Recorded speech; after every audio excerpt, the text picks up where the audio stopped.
Ermənistan parlamentinin bugünkü iclasında baş nazir Nikol Paşinyan Azərbaycanla aparılan danışıqların gedişi barədə məlumat xarakterli çıxış edib. Azərbaycanla Ermənistan arasında tezliklə sülh sazişi bağlamalıdır deyən Paşinyan bildirib ki, aprelin 30-una dək Bakı ilə İrəvan arasında birgə sərhəd komissiyasının üzvləri təyin edilməlidir. Bu bir neçə ayın məsələsi deyil, amma hər iki ölkə sərhədlərin delimitasiyası və demarkasiyası prosesinin mümkün qədər tez reallaşmasında maraqlıdır.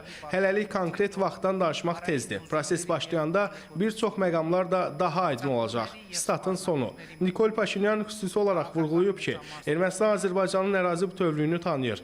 Onun bu barədə çıxışı həm də erməni cəmiyyətinə çağırış xarakterli olub.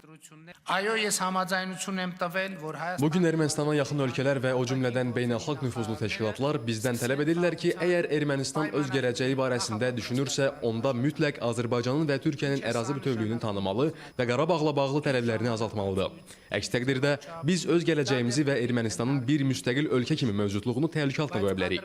Yenə təkrar edirəm, bizim çox yaxın müttəfiqlərimiz və bizə dost ölkələr bizdən bu istiqamətdə addımlar atmağımızı istəyirlər. Yoxsa tərəflər arasında 44 günlük müharibənin acı dəhşətlərindən də daha dəhşətli mübarizə bizi gözləyə bilər.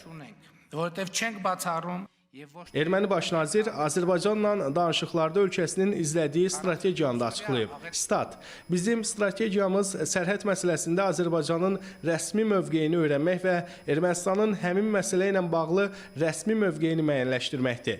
Mövqeyimizdə mümkün qədər legitim olmaq üçün sərhədləri dəqiqləşdirərkən yalnız hüquqi əsası olan faktlardan və argumentlərdən istifadə edəcəyik. Beynəlxalq ictimaiyyətin bu legitimliyi tanınması və Azərbaycanla razılığın əldə edilməsi bizim strategiyamızdır. Statın sonu. Aydın Eyvazov, Rüstəm Mikailzadə, AzTV xəbər.